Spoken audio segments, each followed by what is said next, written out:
welcome to another edition of Forum for a Better Understanding. I'm your host, Jim Grant, and it's been a privilege for these 6 years to bring to you different thoughts and reflections from the interfaith community of the Valley. Today, we're going to pick up where we left off last week with 3 friends of Bishop John Steinbock sharing back for us their own affection for and sense of gratitude for all that Bishop did while he was here among us. To my left is Dr. Sue Kapoor, a professor emeritus from California State University, someone of the Hindu plus faith and a longtime friend of Bishop John. Across from Sue is Steve Ratzlaff, the pastor of Mennonite Community Church here in Fresno, who collaborated with Bishop on social programs in town as well. And across from me is Kamal Shamsieh, the director of the Islamic Cultural Center of Fresno, who in many different ways related to and benefited from the friendship with Bishop John. I wonder if the 3 of you could begin with one short statement about what you think might be the essence of Bishop's ability to reach out to people beyond his own community, which would be obviously the Roman Catholic Church. Sue and Steve and Kamal, what did Bishop mean to you reaching out to others beyond his own flock? First of all, Jim, thanks for having us. This is very special. I have been on your show many times, but this is very, very special in honor of Bishop Steinbock, whom we dearly loved, and we are going to miss him very deeply. I had come to know him on many, many occasions and had developed a great respect, admiration for this great soul. So I have felt that his passing away was something like passing away a member of my own family. That's how I felt about him. Steve. Well, you know, I didn't know the bishop as long as many other people, but I was deeply impressed with his genuine, kind of authentic response to people of all faiths. He really cared about us. He cared about who we were. He cared about what our denominations were, and regardless of which denomination we were part of, he welcomed us wholeheartedly and with a love that I just will never forget. Very passionate man and very committed to interfaith issues, I think. Thank you. Kamal. Yes, I would like to echo what our colleagues mentioned. Bishop was always there, ready to go the extra mile, to cross to the other side. Visited with me at the Islamic Center numerous times. I visited with him at his office. And he's, as Reverend Ratzlaff mentioned, a genuine leader who we work with during good times and sometimes difficult times, where his leadership came to inspire many in my community and beyond. There's one special event I'd like to bring up to our memory, and Sue Kapoor was there, so he'll be able to talk about it while we're showing it.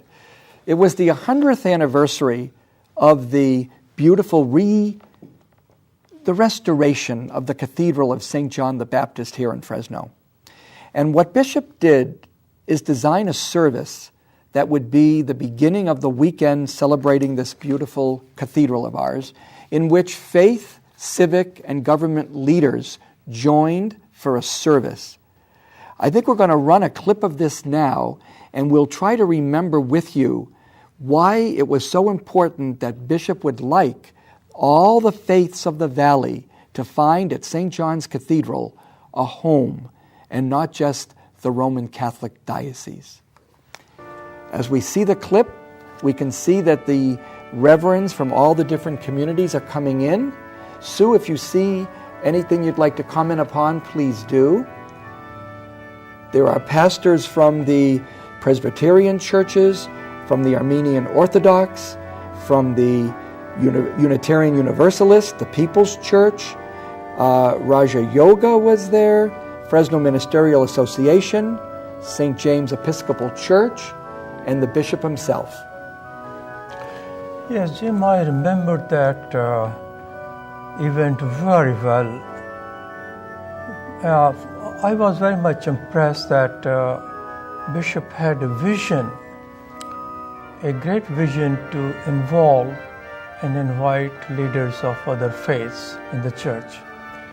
Before that, I had not attended any such service, to be very honest. So this was the first for me, being here in the Valley for so many years, where I was invited, my wife invited people, both participants in that service. And the restoration was itself very majestic. I have always been very much impressed by the pictures and frescoes inside the church. It's a great cathedral which reminds me some of the cathedrals that I have seen in Europe. So it's a very inspiring place, and his vision actually to bring us together is very commendable. I know that it was a privilege to be involved in any small way in any of Bishop's efforts to be present to the interfaith community. It was something that he decided in his early life that he would be ministering not only to those of his own flock, those of his parish, but it was something broader that Bishop meant to do. And why I'm so glad is that the three of you in different ways are able to share connections with him. Kamal, I wonder if you'd like to tell us, because you had over many years a very progressively developed relationship with Bishop, how it was that you saw him reaching out in so many ways towards the Muslim community in particular. Indeed. Would like to share with you an intimate moment that I had with him along with the members of the Muslim community back in 2006, towards the end of 2006. In September 12, 2006, we heard remarks that were hurtful to the Muslim community coming from the Vatican. Oh, yeah. The speech of Pope Benedict in Germany.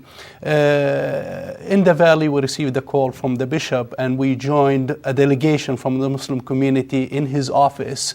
And the meeting was restoring, affirming our relationships, our friendships, and based on that, the bishop joined with us at the Islamic Center in Ramadan of 2006. The message that we enjoyed together brought us also closer at that event for another healing, another moment of forgiveness. It was the shooting of the Amish community in Pennsylvania. And his message about forgiveness, about healing, resonated with many in the Muslim community. He joined also in a special message to the youth. He reached to members of the Muslim community, those who were born here, those who are immigrant, and also had a special message to Catholics who are married to Muslims and attending the Islamic Cultural Center, to them who are living the interfaith relations every single day as they raise their children, as they are the spouses Catholic, married to Muslim men, and together they raise wonderful families. So the emphasis on family, on the sacredness of the human life was always there with the bishop. Now, Steve, there's one connection that you would have had easily with Bishop is over faith and community.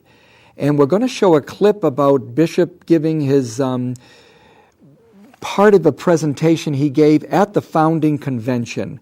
But before we see it, can you introduce us to what is faith and community and why that gathering at St. Anthony's Cathedral, at St. Anthony's Church in November of 2008 was such an important moment for our local chapter of the Faith and Community. Right. Yeah, Faith and Community is an organization of maybe 20 churches and nonprofits in the city of Fresno that began in 2003 around issues of affordable housing. That's where it began. Now, you would think you would have your founding convention sometime around 2003, but that didn't happen. The housing stuff went on, and it eventually became part of the Fresno Housing Alliance was spun off from that. And then Faith and Community came back to their founding convention, and that didn't happen until 2008. But it's an organization of folks who organize around issues of traffic, sewers, immigration reform, housing. All those issues are the issues that those churches have gotten together on. It's affiliated with PICO, which is a national organization that helps people organize and better their own communities, begun by Father John Bauman, who is a Jesuit priest. So it's a very good organization that tries to bring people together around certain issues and bring some resolution to those issues. And what was so typical of Bishop is to find himself making himself available to be at the founding convention. And we're going to play a clip right now, having his 3-minute presentation. He liked to be brief, and he liked to make important points succinctly. Let's see what Bishop said back in November of 2008 at St. Anthony's. When I say what a joy it is to be here with everyone, it's great to see so many different denominations gathered together as brothers and sisters in the Lord who struggle for the betterment of all our society and all our different communities. So God bless all of you. I was scheduled to be out of town today, but God had different plans for me. As I threw my back out, I couldn't go where I was going to go. So in the program, you see, Monsignor Todd is representing me, so now I'm representing him. That human dignity that we have individually translates really into the whole community also. And the idea is that the issues we deal with are not simply social issues that are devoid of moral meaning, but they're issues that touch the very dignity of ourselves as members of the community and each of the community in which we live. And the whole idea is our struggle to try to work for so many different things that touch the basic needs of people, like to find shelter for the homeless, to make affordable housing, to try to find safety in our streets and drug-free communities and better employment, working conditions, and on and on and on. They all because they touch the human dignity of every individual and of our communities as a whole, that we may truly live as brothers and sisters with the dignity that God has endowed us with.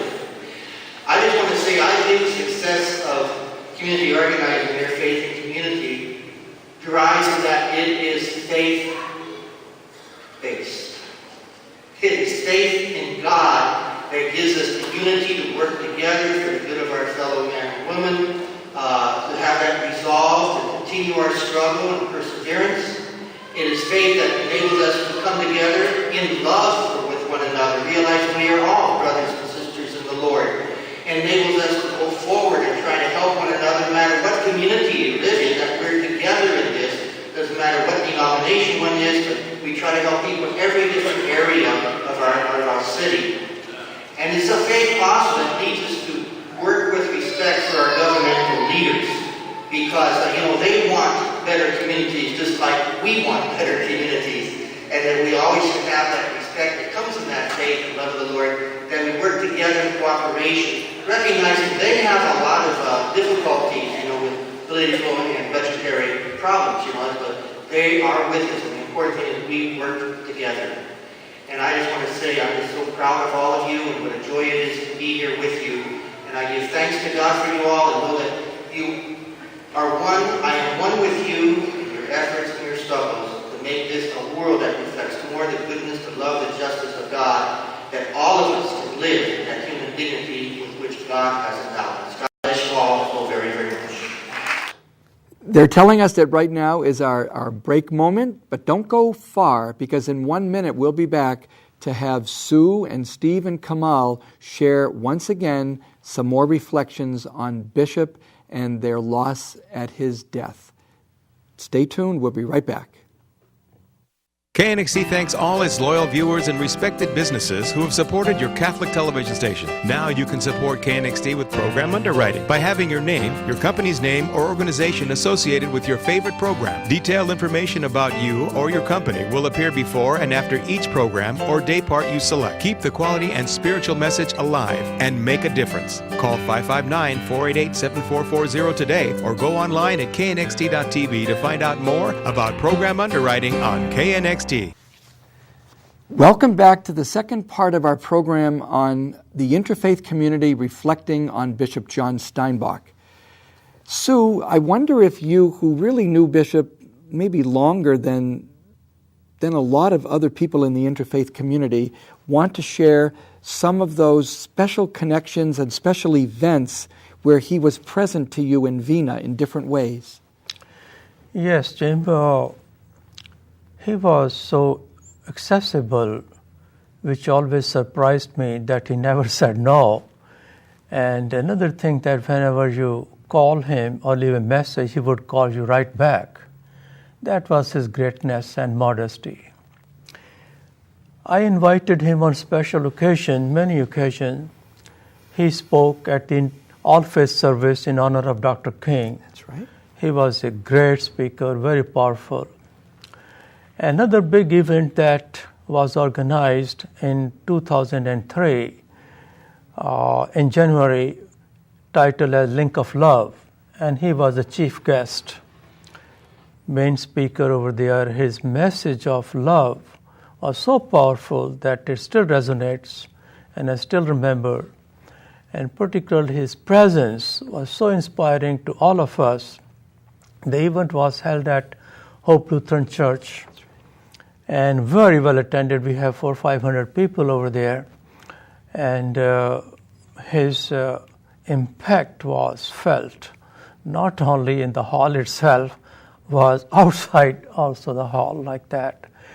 And I do have a special picture. Of course, I don't know whether it can be shown. This is where our sisters presented him, Interfaith picture actually, and it was in his office. That's right. And he was. It was so gracious of him. Then he also came to speak at an award which was given to me along with another friend of mine by Islamic Culture Center in 2008. And he gave a very special message actually at that time.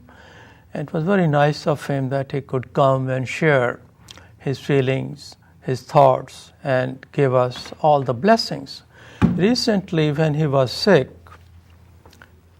it was his initial stages. Actually, I had invited him to speak at the healing power of religion.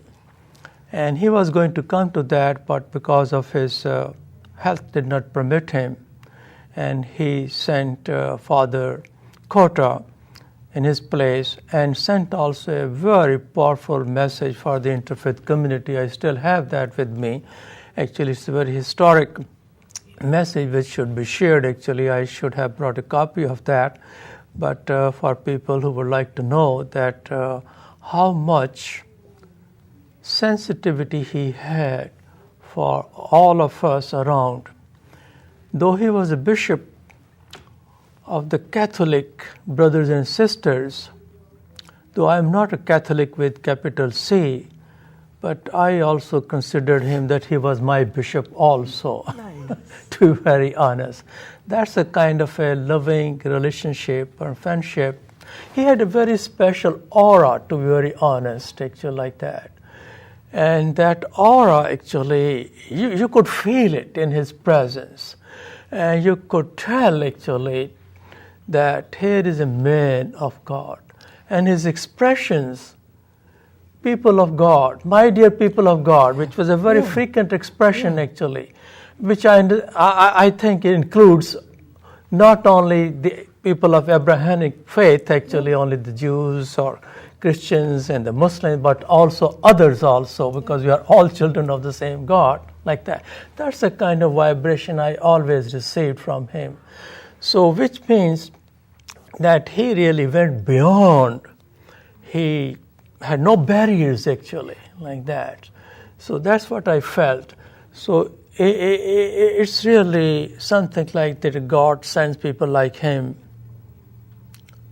to live with us, to show the path, so that we could follow that.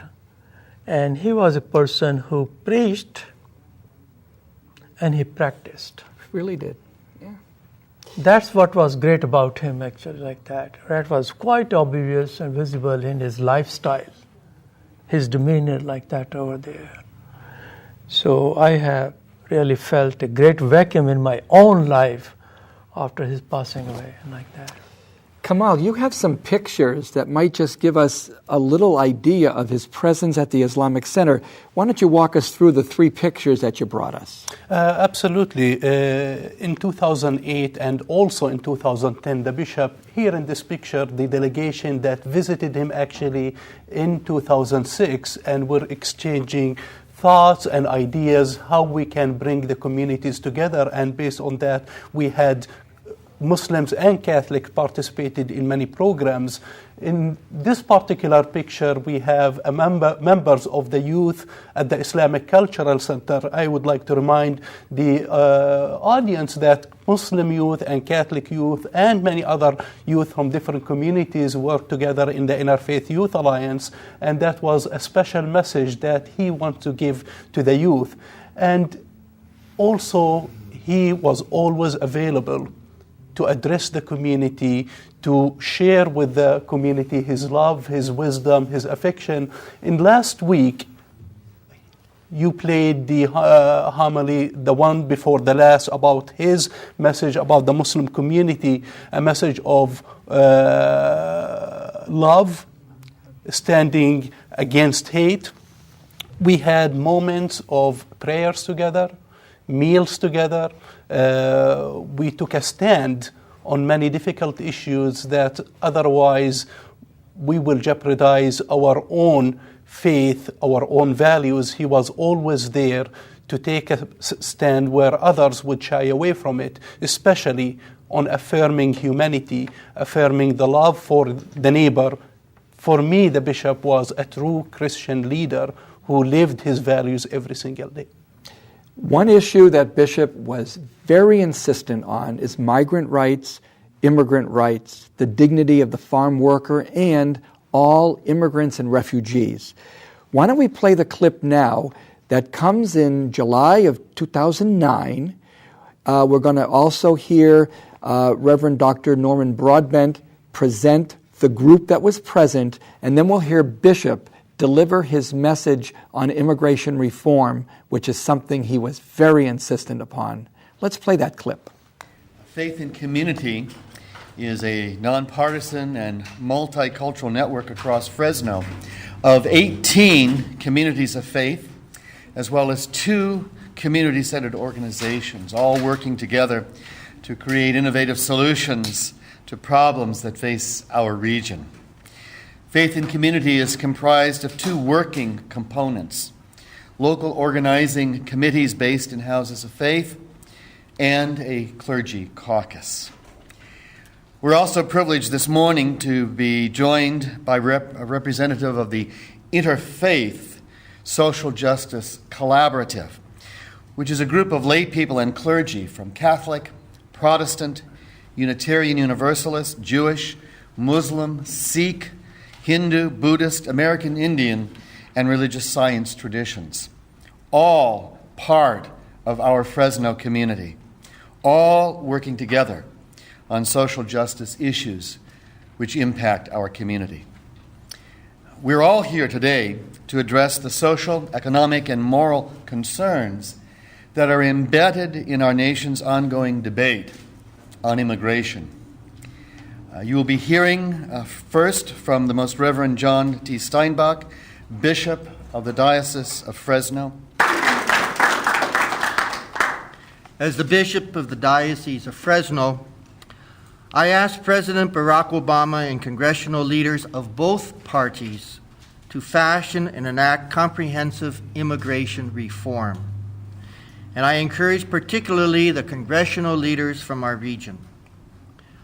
I also asked people to write their legislators to speak of the need of this reform. We can no longer accept that people live as a hidden underclass in our country, and we should bring them out of the shadows to participate fully in society.